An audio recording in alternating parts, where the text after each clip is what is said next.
Greetings, welcome to the Transforming Assessment webinar series. We are on the 5th of July and today we have a joint session with the eAssessment Association, and we're going to be looking at a 4-in-1 special with 4 selected award winners who are going to tell us about their project that they win. But first, we would like to have an introduction by Paul.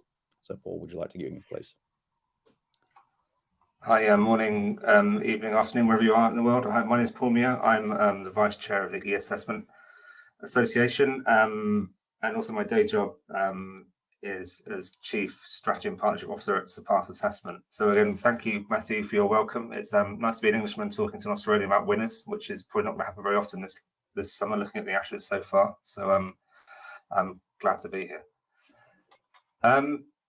So as people know, I think we did a session similar to this last year, and it's great to be able to sort of celebrate the success of some of our winners from the eAssessment Awards that took place earlier in June. Now, actually, I'll say earlier this month, but the time flies. It's now July, and we've got 4 great projects that the winners are going to talk about as we go through the session.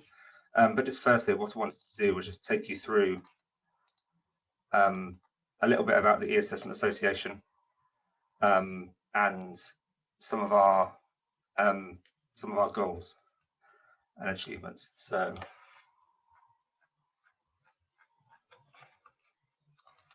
Paul, are the slides working for you or not? They are. Some of them, I apologize, some of them are missing. So the overview of what we do is missing. So I will I will improvise. This right, got you.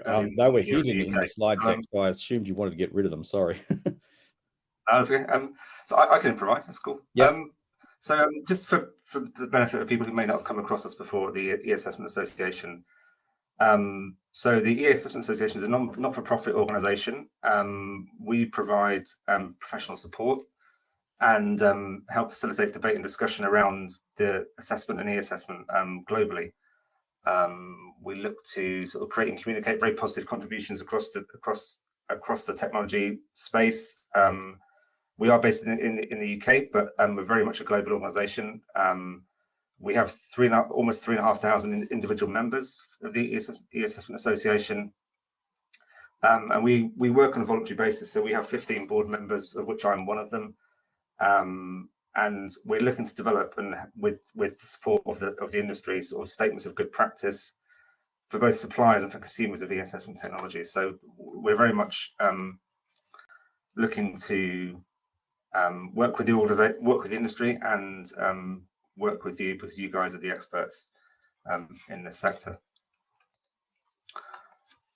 So I said, one of the things we want to try and do is we don't have all the answers, and we want to work with you. So we want to reach a wider audience within our industry. We're looking, as I said, through our conference that we had recently in June in London, which was our biggest ever conference, in-person conference, I should point out. So far, it was a brilliant session. We had over 200 attendees. We had an awards dinner, which we'll talk about in a minute, with the awards winners. And it provided a really, really excellent session for debate, really. We talked about AI, we talked about test security, we've talked about all the challenges around accessibility and equality. And I'll provide a link later on where you can go and look and see some of those sessions that we've had and put those on for you to look at in your own time. And we are looking to become a more global organisation. As I said, we already work across multiple countries already. We want to reflect the stakeholder communities that are within those countries. We recognise not the whole world is not the same. We recognise the challenges of digital technology and e-assessment are not the same across the world as well. And if we can do that with our members, with the member organisations, and help advance the use of e-assessment technology across the world, then we'll be winning the battle. So, without further ado, to the eAssessment Awards. So as I said earlier on, we had the eAssessment conference and awards earlier in June. And it's an annual opportunity where organisations get to showcase their sort of best practice and their projects they've been working on over the last 12 months, to submit those to a judging panel and to allow those judges to look at that and evaluate them against best practice, against impact, against innovation, and you'll see some of the award categories here. You know, from lifetime contribution, who the winner this year was Professor Barry O'Sullivan from the British Council. And then we have Best Practitioner of the Year awards, we have Formative Assessment awards, Summative Assessment awards, and as you can see, Innovation, Transformation, Research, and International Implementation. And we're lucky to say today to have 4 of those winners here to talk to us about their sessions. So just an overview, we have Birmingham City University, who won the Best Transformation Project Award. They're going to talk about their hybrid model. We've got GoReact, who are going to talk about their Best Formative Assessment Project. We have RM, who are going to talk about most innovative use of technology in assessment, which was the work around exam malpractice, which I'm sure we all recognise as an interesting challenge now with digital technology and also with AI coming along as well. And we'll find, last but not least, also Excelsoft, who are going to talk about international implementation and their best summative assessment project. And that's again around digital assessments in schools in remote Pacific Islands, which is something that's sort of very close to my heart personally, around how we make sure that technology doesn't create a digital divide, and we make sure that we can allow everyone to benefit from this technology shift that we're seeing now. So that's enough from me. I'm delighted now to pass over to Elliot, who will be talking to us about Birmingham City University's hybrid model, which was the winner again of the Best Transformational Project. Elliot, over to you. Thanks, Paul. Right. Hi, everyone. So yeah, I'm Elliot Spence from BCU, and I'm going to talk to you about our digital first BCU hybrid model. So this was our approach to the post-pandemic digital assessment. So you can see from this image on the screen, this is a snippet of our assessment centre, which is the room I'm currently sitting in right now. This house is about 80 PCs. You can see it's got like dividers in between each one to kind of, simulate an assessment centre.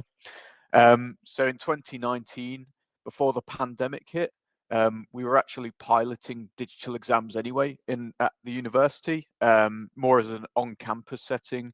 And we were doing mainly things like in-class tests already. And we were using kind of 2 bits of software to run all of this, just to kind of, test things out. But soon after we launched this, the pandemic then hit. So this obviously changed everything quite quickly, and everything kind of went online. But because we were already using these digital platforms and we already had a space, these platforms had some kind of online invigilation already built in. So we decided to use this to our advantage. And it meant that we were able to run exams fully invigilated online, which helped to maintain kind of the academic integrity that was otherwise, lost during COVID with some assessments. So this is kind of a rundown of our hybrid model. So we run exams concurrently, both on campus and at home. So remote students are invigilated through the remote proctoring that we use. And then alongside that, students who choose to come to campus, they are invigilated through more traditional invigilation. So although the exams are now, they're still all digital, even if they're on campus and they're at a computer doing it, someone is still in the room kind of patrolling and invigilating students. So we have an inclusive approach, which is obviously the hybrid model of doing it either at home or on campus. And we found that this is reducing extenuating circumstances due to things like travel and mental health challenges. It can be quite accommodating for a wider range of people. And yeah, we have a remote first. So yeah, it's just kind of presumed at first the student's going to do it at home, but ultimately, from the kind of the factors listed on there, so things like travel, digital confidence, maybe they have a support summary, so they need extra support, things like appropriate space, access to the technology required, or just, consent to being invigilated online. These are kind of things that can factor that decision. So the student is ultimately given the choice based on where they would feel most comfortable. So some of the challenges to doing it this way, we started to overcome quite a lot of them, but initially, due to the nature of using online platforms, because it's still all quite new at the university, it does create some student queries, whether this be related to their physical device having an issue, or maybe they have an issue accessing the software. There's always a crunch period at the start of an exam where rushing everyone to get on. But we've managed to combat this by creating a range of self-help guides, video guides for students. We do workshops for them. We make sure to go in their lectures and make sure everyone's comfortable doing the software. Another challenge has been retraining invigilators. So as this is kind of, I'll say, a new form of invigilating, it's important that staff are confident using the software to invigilate and that certain procedures are up to date. Translating exam papers to digital format, this is a big one. So at the moment, we've found anyway that a lot of exam papers are still formatted towards paper-based exams because that's just how they've always been. So they don't always necessarily fit the digital format. So an example of this might be you have a question where it says sketch this diagram or label this. And although you could do that on a computer, like using a mouse, it's not always overly friendly doing it that way because people are going to be more accurate with a pencil than a mouse sometimes. So yeah, that's something we're looking at to make kind of the papers at BC a bit more online friendly for that. Academic buy-in is another challenge as well. So because again, this is a new way of conducting exams, staff aren't always confident to start with because this is just a brand new way of doing things for them. But staff confidence, is increasing with every exam we do. And we still do a lot of training, more just to make sure staff are aware how things work and they're comfortable doing that. Staff resourcing is also another challenge because of the way we're running online and on campus. Obviously, this requires a bit more staff because we're essentially running 2 exams at a time. So that can be a challenge. And then also kind of the different skill sets involved. So because this is kind of a digital based exam, there needs to be some sort of baseline confidence in using technology and also being able to translate that and teach that to students as well. And then finally, academic misconduct concerns. We've kind of been able to avoid this mostly because of the online invigilation we use, which helps, monitor the student as well as their screen as well. So yeah, move on. So this is some feedback we've received just from staff at BCU. Kirsty and Pam, who the feedback is from, they're both new to this digital format. So with Kirsty, we found it was really important to build a foundation with her where she felt comfortable to ask any questions. So it doesn't matter if they're, really small questions or like silly questions if she thinks they're silly. It's all about building confidence in, her confidence in our team as well as the software, and just to make sure, we're very involved with their cohort. We make sure people know we're always around for support. And that they know who to come to. And again, this was important with Pam as well. So due to Pam being more of a senior lecturer, she's been at the university doing exams for a while. It's quite difficult to just suddenly change that and go to a new way of doing it. So for us, again, it was important to make sure that we answer queries very quickly with as much detail as possible. Make sure Pam felt supported during the new format. So we've just kind of found that building relationships with module and teaching teams here is very important. Everyone has different needs. So, building the confidence in any way possible, whether that be through a one-to-one workshop or a big lecture on how to use the software. That's really key for us. So just some kind of statistics to go over. These are kind of stats we've got for 22-23. So this academic year, we've had over 15,000 submissions now. So this figure's a little out of date now because we've had an assessment period since. But we're expecting to double that.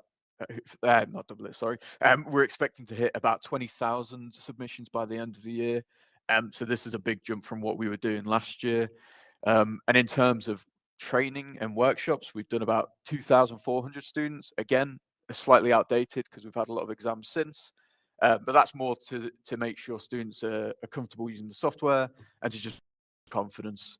So we're probably expecting to double this by the end of the year, as we want to make sure that all students who are taking exam with us, again, are confident.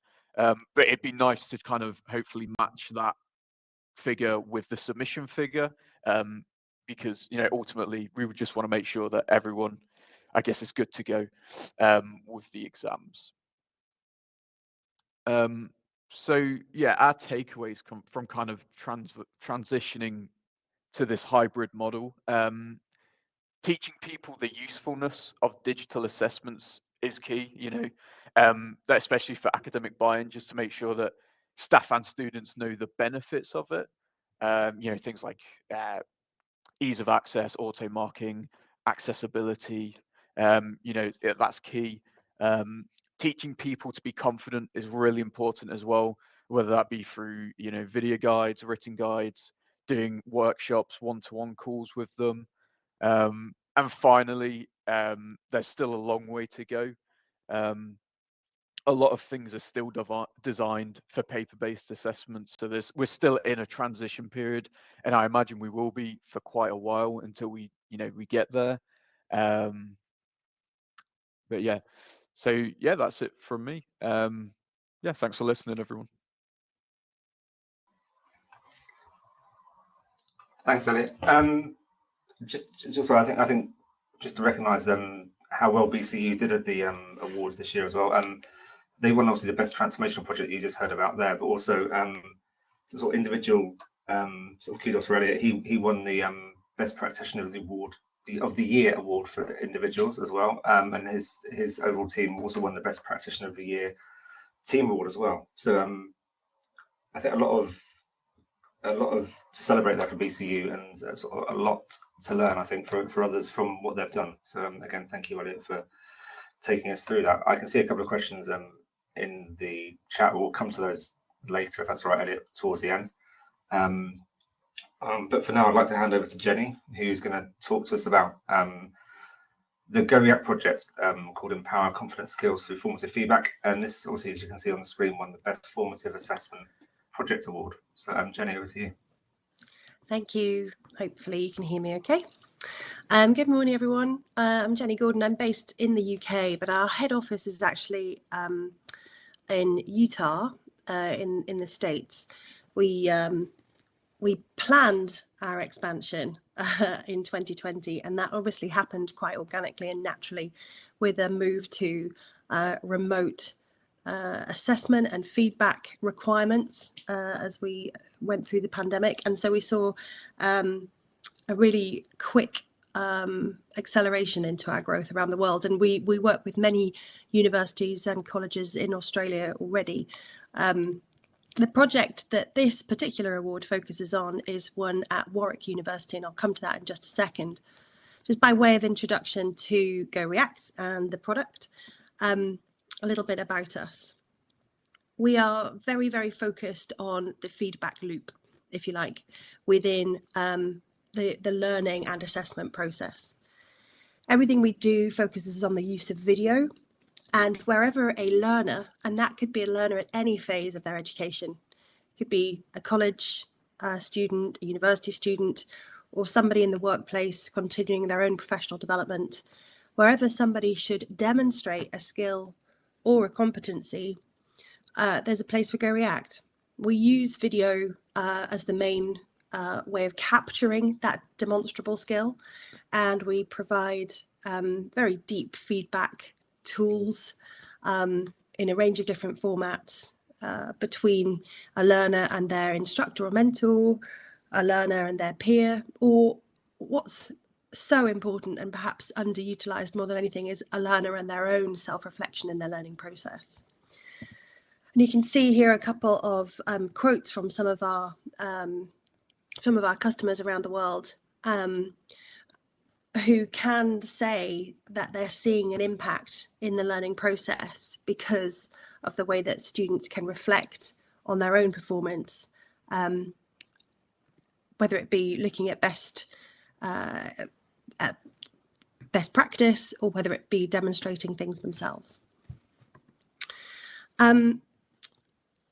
Obviously, the EdTech learning landscape is huge and growing and becoming more and more busy and crowded as we approach new innovations. And I think the introduction of AI within education and assessment specifically will open this up even further in the coming weeks and months. We're already seeing changes.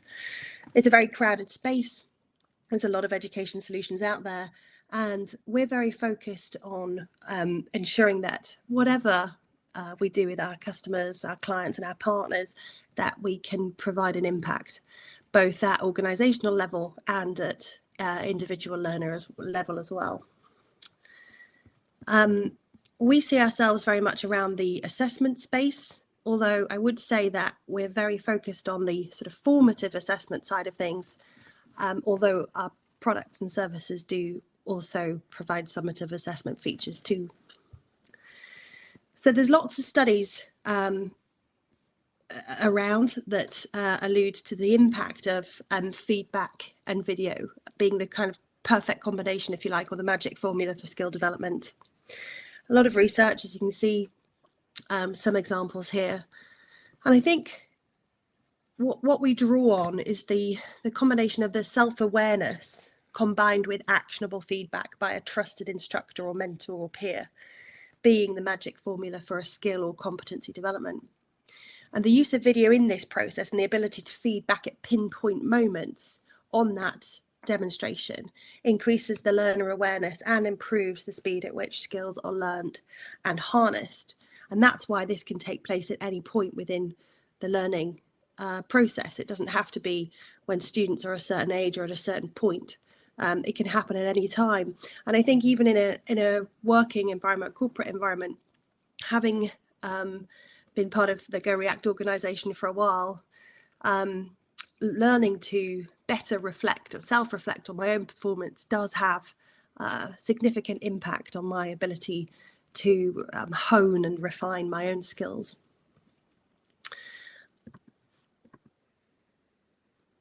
Just moving forward. As with many products, services, EdTech solutions generally, there's always a bit of a barrier to using new and more services when our educators are already quite busy and quite full with those that they have on their plate already. And so at the centre of everything we do, we have to focus on ease of use, both for instructors, mentors, students in the field, even those in the institution. So our software is very, very easy to use. It doesn't come with any hardware. We're hardware agnostic, as they say. So you can capture video using any existing video capture device with your phone, your webcam, whatever it might be, and use that to either record live into the system or upload after the fact, really simply. That makes it very easy and reduces that barrier of entry for all types of users. It allows you to capture something that you might not have been preparing to record as well. The ability then to leave perfect pinpoint feedback in line with that video content is the difference between sort of contextualizing that feedback and just leaving general feedback for students. So we're seeing that the combination of simple to use tools, easily accessible for all, allows students and instructors alike to easily embrace this new way of demonstrating and getting feedback on their skills and competencies. Important for us that we state that this service, if you like, has been designed for learning and designed for education specifically. Of course, it's key to integrate with existing course delivery mechanisms and LMSs and that sort of thing. And we have to remain razor focused on privacy and security, of course, when it comes to anything to do with video, and of course we do. And it's filled with streamlined features which allow the feedback to be easier for both the learner and the instructor. Where is GoReact commonly used? And the case study that I'm going to look at the moment is focused on Warwick Manufacturing Group as part of Warwick University. So these are engineers, these are vocational learners as well as higher education learners that are focused on a combination of written submission and demonstration as part of their assessment. But we are also commonly used in all of these areas that you can see here on the screen. We do a lot of work with initial teacher training, where students are out in the field and they're getting feedback from their school-based mentors or their instructors back at camp. But the creation of the video content means that that student can then go on and reflect on their own performance time and time again as well. Language learning and interpretation is really big for us because of the combination of video and audio and the ability to play dual track recordings through the system. You see that communication and language learning is really fundamental, and that comes into the things like presentations, and then we move into things like nursing and clinical education as well, where we've developed the ability to have multiple cameras trained on the same subject, so that the instructors can see what students are doing from different angles as well.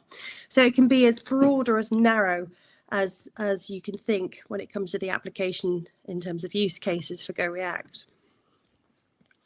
And when we talk to our partners, this is the sorts of things that they're looking for when they're embracing the use of video and feedback within their assessment strategy, whether it be more formatively or summatively. And these are the things that, this is our why, if you like, as GoReact. This is what we do, and this is why we do it. We're about learning outcomes. We want to increase learner readiness for going out into the world to be more employment ready. We want to increase learner touch points to build that competency and confidence, and all of the different things that you can see here. I will state, it's not in the case study that I'll cover really quickly, but I will state that we're working with an apprenticeship provider at the minute who's seeing savings of 40% on their travel budget this year through the use of using GoReact to pre-assess students ahead of endpoint assessment and to give students feedback so that they're more equipped to be assessed at the time of need. So as well as all of the impact we're seeing from a learning point of view, we're seeing an impact on budget and time as well. I've mentioned that GoReact's available in all modalities, and the way that it's embraced is both on-site, hybrid and online. Of course it is in today's world, and we're working with more than 4 million users already, with really high ratings on G2 and other platforms. A quick look at the case study that we won the Best Formative Project with. This focuses on Warwick Manufacturing Group as part of Warwick University. They picked up GoReact within the pandemic. They had very key challenges, as you can see, and we worked with them to establish really key solutions as well. The impact then, or the outcome of that particular case study, the key stakeholder, Diana, who we were working with, as you can see there, she said she's never had a situation where technology has been jointly praised by all of the stakeholders, and that they'd all had a positive experience, with most saying that they like video, that their learning was deepened by reviewing their own video. So we come back to the self-reflection part there. And then they found it easier to reflect on teams or peers' progress by reviewing recordings as well. So they are seeing impact, and that actually rolled out into the entire WMG group. And we work with Warwick in teacher training and the business school as well. A little look at what GoReact looks like for future reference, and if you want to find out more, you can go to our website at goreact.com, where you can access it for free anytime as well. Thank you very much. Thanks, thanks, Jay. Thanks very much for that. I think you said that the use of video and how we can use that, it brings everything to life for everyone so much. So it's great to see innovations such as that being used. So yeah, now we're going to move on to RM and their most innovative use of technology in assessment award, which they won again at the awards this year. And Alex Spencer is going to be here to talk about that. So Alex, over to you. Thanks, Paul. Hi everyone, morning and afternoon, evening. Glad to be here. We were really pleased to win this award. A lot of work went into it, and it's great to be recognised for that. I'm going to try to concentrate a little bit more about. I can't mention the customer, but I can certainly talk about like the process, because I think, as well as the technology, the way that we went about approaching this was key to the success of the project. So Gwyneth sadly can't be here today. She's not well. I'm a data scientist at RM, and Gwyneth is a product manager. And my background is in everything from computer vision, natural language processing, and even banking fraud. So some similarities with malpractice, and some techniques that are actually applicable from the banking world onto some of the data that we have for exams. Going to be a little bit faster through this section just to give time later on, but just to sort of set the scene for what malpractice used to look like. I'm sure I've seen it's familiar to quite a lot of people, writing things down and taking that into the exam room, sneaking material into the exam room that shouldn't necessarily be there, through to potentially devices, and even over COVID, could there potentially have been use of hiding material in the mask? And actually, I have just found an article of somebody in China who tried to cheat on their driving license theory test. If you do a quick, I'll try and put a link in the end. But he'd hidden not text inside the mask. He'd actually hidden electronics that could receive signals from outside the exam room. So not a joke, not necessarily a joke. We're trying to be light-hearted here, but actually it has been true. And it's obviously changed with the digital assessment piece. So Elliot mentioning having still proctoring is still needed, and monitoring candidates performing digital assessment is obviously needed. We've got examples of second screens being used.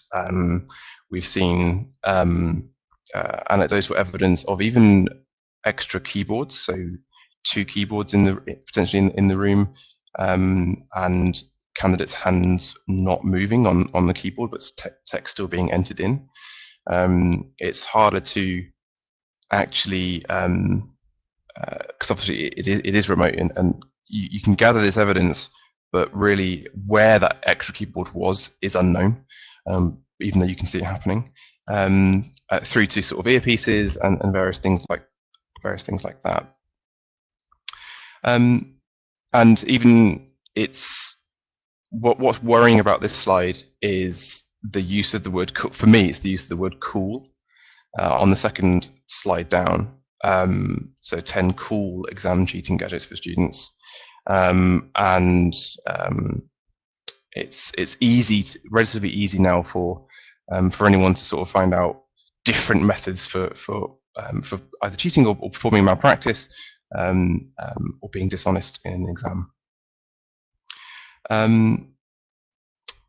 And potentially, whilst rote learning is very powerful and very good, it can also be used, could be overused, and if some assessment centres or teachers or get sight of what's coming up in an exam, you can overcoach students into preparing for an answer.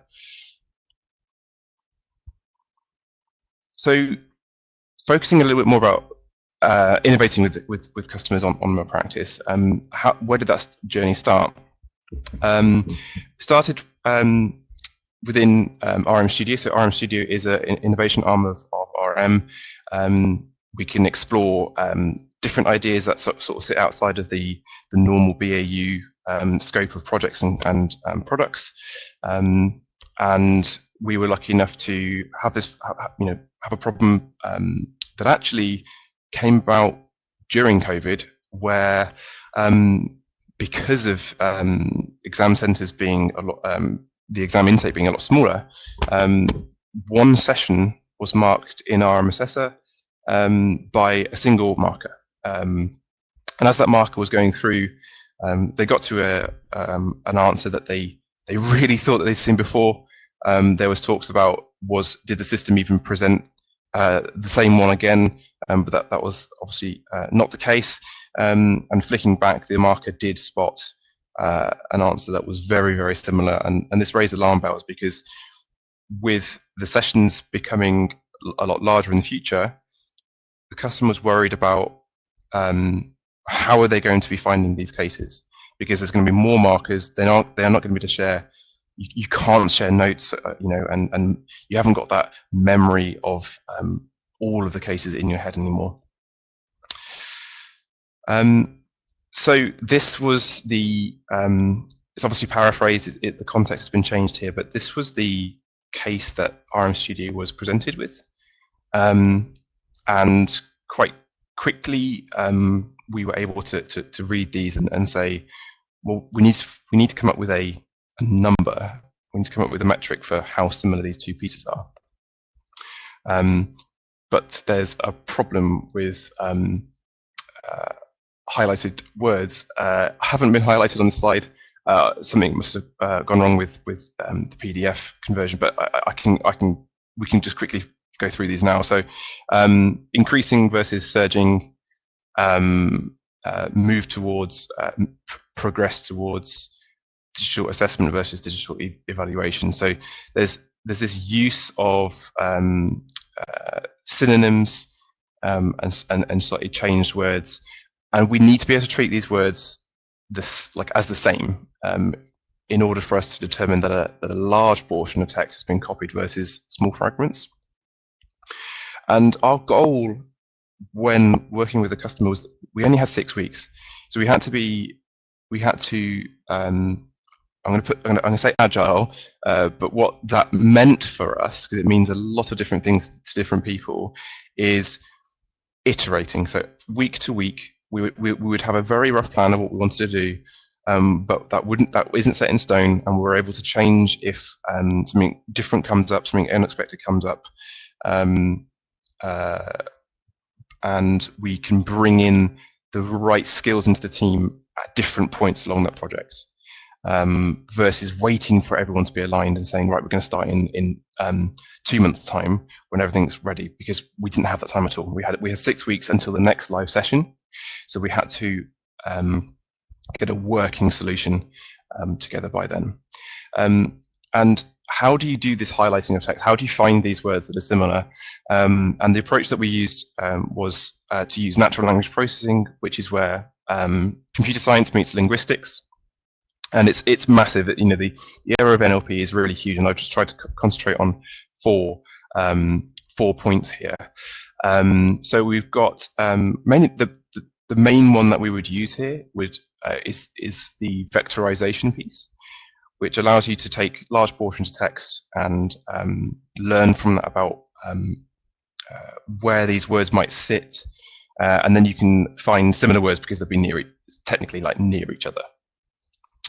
And using this, we are able to highlight those words, flag large portions of text that's been copied, and actually answering a question that from Mike that's coming with the Stand Up Legally. The system flags these results and simply says that the answer between candidate A and candidate B warrants investigation. It doesn't do anything beyond that. So you're reliant upon your existing malpractice teams within the awarding bodies and their expertise, and then you still need to ensure that the investigation fulfills the policies within the awarding body, and any governance around that process still needs to be looked at.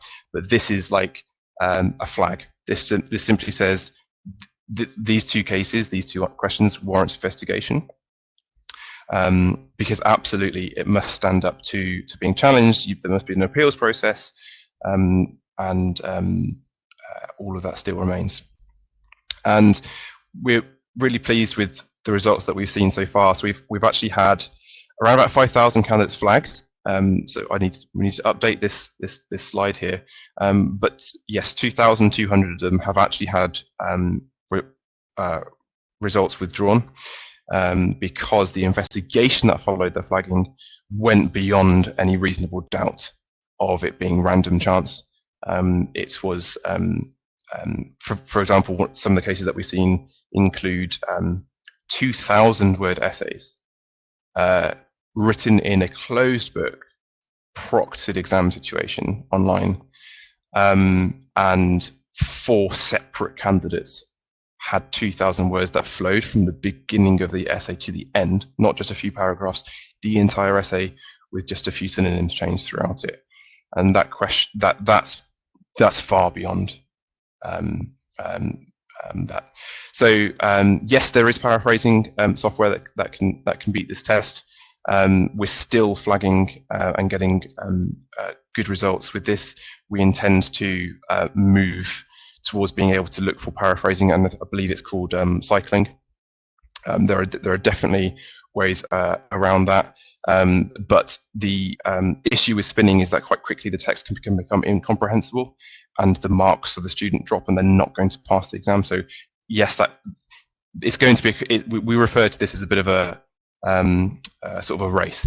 Every time that we make an improvement to detect, there's going to be an improvement to counter it, and it's not like one and done. This is a product that will continually evolve. And the customer is really happy with the results, and we are as well. So thank you. I think there have been a few questions. I think I answered a few of them as I was going along, and I'll pick any up. Thanks, Alex. I think you said the whole issue around cheating, malpractice, whichever phrase you want to use now. I think obviously with generative AI coming along as well is a huge challenge, and I think some of the comments in the chat from Mike and obviously Mathew as well. I think for university courses and where long form answer questions are used and where people are doing this at home rather than in maybe a secure environment, the challenge is even greater. And I think we all recognise that. So it's great to see what people at RM are doing to try and help, I guess, counter that. And I think we're going to see a lot more need for this as we go on over the next 12 months or so. So I think the next session, just who's our final speakers is from Excelsoft. They won 2 awards at the eAssessment Awards this year: Best International Implementation Award and the Best Summative Assessment Project. So Sriti, I think it's over to you to talk us through your project. Thanks. Thank you, Paul. Greetings to everybody present here today, and thank you for taking the time to join us for the presentation. And a special thanks to EAA for presenting us with this opportunity. And today I'm going to showcase one of the stories of one of our projects, that is digitizing and streamlining summative assessments for International Medical University, which is in Malaysia. So a brief introduction: I'm Shruti Sudanva, a senior product consultant at Excelsoft Technologies, and I'm joined by my colleague Sajid, who is the VP of Sales and Strategy for the APAC region. So we'll be taking you through our journey that transformed the assessment strategy for summative exams at IMU. So to begin with, I'm going to quickly set the stage for what we're going to take you through today in the presentation. So we're going to spend a short few minutes talking about the problem statement of the entire project, the ultimate goal of the project as defined by the university, and some of the critical challenges that we had to overcome in the process. And then we'll spend a short few minutes discussing the solution approach that we adopted. But I want to focus today, the heart of the presentation will focus on the project outcomes and the significant impact that it had within the university's ecosystem. And finally, we will touch upon the way ahead as we see it for the collaboration with IMU and at Excelsoft. So the university's overarching requirement was to enable them to move away or transition from their traditional paper-based summative exams to a more efficient digital approach to deliver them. But then this was accompanied by a set of unique challenges that we had to factor in when we built the solution. First off, all the assessments were paper-based, and a seamless transition for all users was key to achieving the goal. We also had to pay particular attention to facilitating the practical or the performance-based assessments, which was a component of their summative exams. And it included both lab-based as well as clinical assessments. And we had to identify areas where we could facilitate this through a digital medium. And the university also had quite a few complex workflows for authoring, evaluation, score moderation, result publishing, and so on. And we had to factor those in. And with the pandemic setting in at that point of time, IMU wanted to extend the exam delivery to beyond their campus digital labs and enable their students to take the exams from the safety of their homes.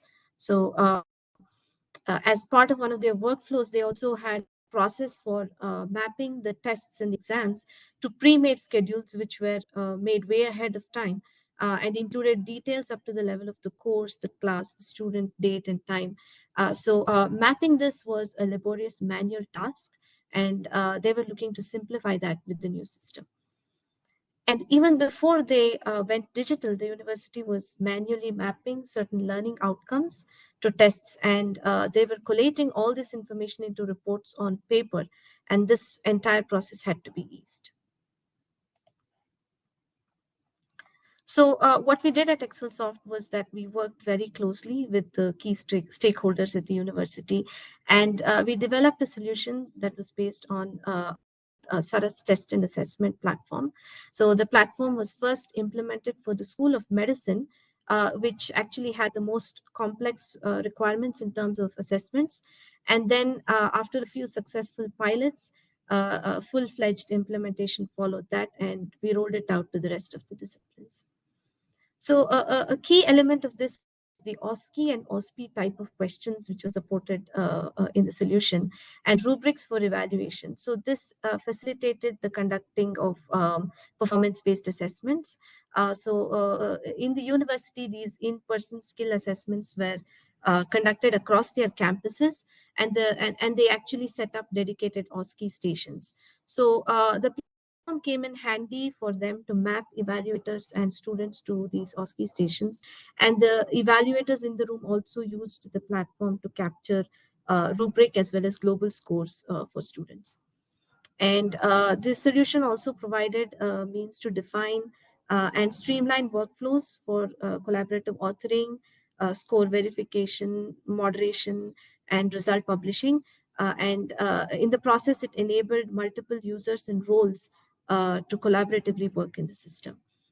And integration was another key solution element.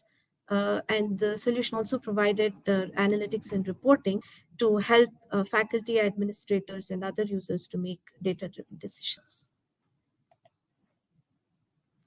So all of these collective efforts from IMU and Excelsoft led to some very tangible benefits and some remarkable results for the university. And one of the key outcomes of the whole collaboration was a smooth transition to the digital platform, which was one of the important requirements. And this happened especially during the pandemic. And it was a very critical necessity for exam continuity at that point of time. So it enabled students to take exams from the safety of their homes, even when there were cases of limited internet connectivity in remote locations. This, in effect, helped graduate on time, and they could make valuable contributions on the field during challenging times. And the whole solution minimized administrative effort because we had successful integrations with other systems in IMU's technology ecosystem. So that helped eliminate multiple steps of redundancy, especially in the case where they had to connect with the scheduling. Multiple steps that were required to populate the test schedules were actually taken off, and enabled the university to generate numerous test outlines, schedules automatically with just a single click.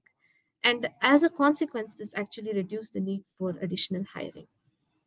And the online evaluation of assessments helped them significantly reduce the turnaround time for results. And we also had score verification and moderation workflows, which significantly increased the accuracy of the results generated. So the project also had a profound impact on the assessment content quality. So it helped streamline the authoring and evaluation workflows, while we ensured that it was still aligned with IMU's existing processes. It captured the item and test analytics and could analyze them. So IMU used that to refine the development process of exam content, and they could meet higher standards. Timely results and effective insights into data that empowered faculty to identify student areas of improvement and in effect tailor their instruction ultimately to foster student growth.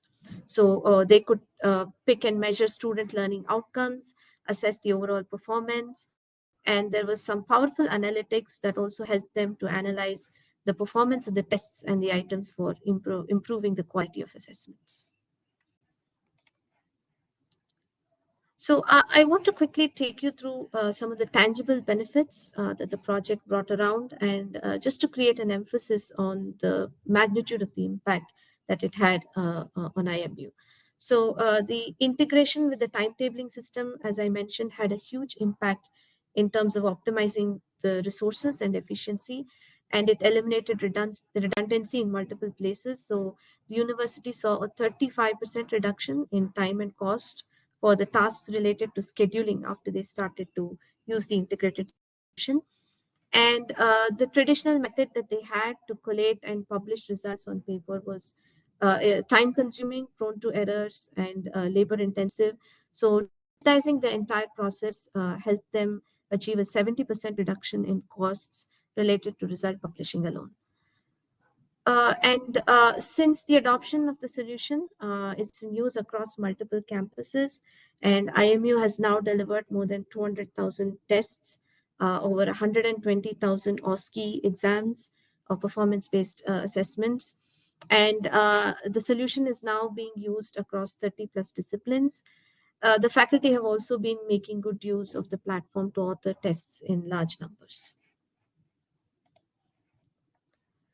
So as we come to the conclusion of the presentation, I just want to take a moment to share what we see as the future of our collaboration with IMU on this project. And we are already in discussion on some of them with the university. So as part of the future, we envision flexible authoring mechanisms to help IMU move towards adaptive testing for certain schools and exams. We also want to help them embrace remote proctored exams, especially for the performance-based assessments. And we are also exploring the integration of AR and VR technologies to create immersive, realistic simulated assessments and moving towards experiential learning opportunities. We're working with them to actually extend into their term-based assessments, and we also see data analytics as a key component to drive content efficacy, not just in terms of the assessments, but also the overall learning content. That's all from us today. Thank you all once again for this opportunity and our sincere gratitude for the honor of receiving the award for this project. We were also thrilled to be picked as the best international implementation project for the implementation of a digital assessment platform for schools in Commonwealth of Northern Mariana Islands in the Pacific. But in the interest of time today and to maintain our focus, we thought that we'd this opportunity to walk you through one of them. And now we'd be happy to discuss any questions or comments that you want to share with us. Thanks. Thanks, Shruti. And yeah, as in that, I think, as Shruti said, there any time for any more questions? I know we've seen things going in the chat, but if anyone wants to ask any more questions, we'll see.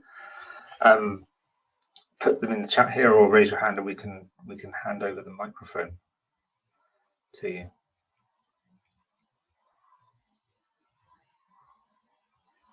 You've all been stunned into silence, which is good.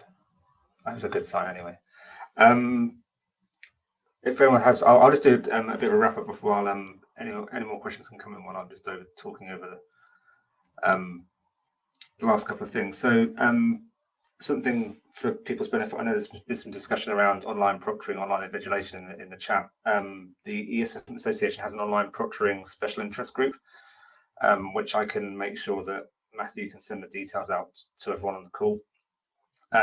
That's a great sort of resource to sort of talk about the challenges in online proctoring, online invigilation.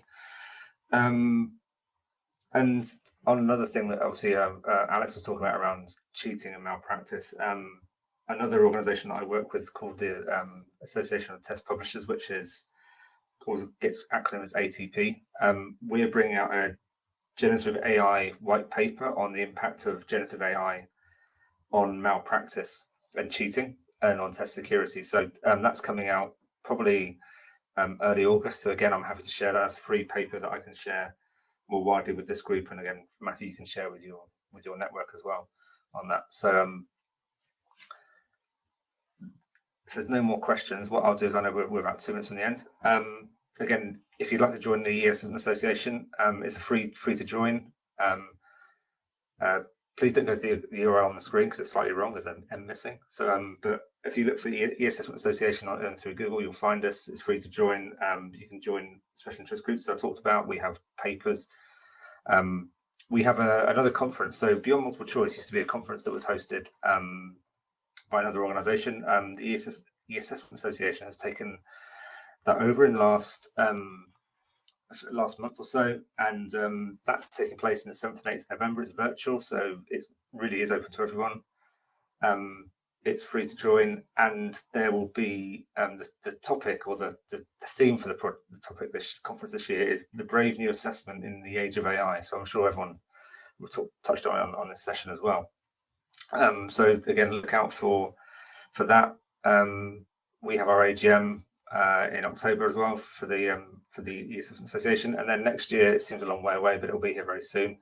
11th to 12th of June, we have the eAssessment Association Conference and Awards again next year. And I say it shouldn't be underestimated, the amount of effort that the winners here put into their submissions to the EAA. The judging panel is really strict, is the right word. You know, there's a lot of effort goes into making sure, you know, that the right people win these awards, that the most deserving projects win these awards, and it's all done blind. There's no kind of favoritism or anything like that. So it's great to see the winners on this call. And then obviously, if you want to learn more about the winners, Mathew's put the links in this chat already, and I'm more than happy to talk to anyone about that. So Mathew, I think it's probably over to you just to close up. Thank you very much, Paul, and thank you very much to our 4 presenters. Fantastically, packed session, 4 in 1. I have put the links to the Beyond Multiple Choice conference into the text chat, and the links to the eAssessment Association membership. Encourage you to sign up. I've actually been a member myself for a number of years, probably when it almost first started. Our next session for Transforming Assessment is an individual presentation by an academic from, I think it's La Trobe University, talking about authentic assessment and ways of developing integrated thinking for students. So that'll be on the 2nd of August. But we are at the close, so thank you very much for coming along, folks. Spread the word for the series and the eAssessment Association, and hopefully we'll see you again in about a month's time. Thank you very much. Thanks, everyone. Thank you.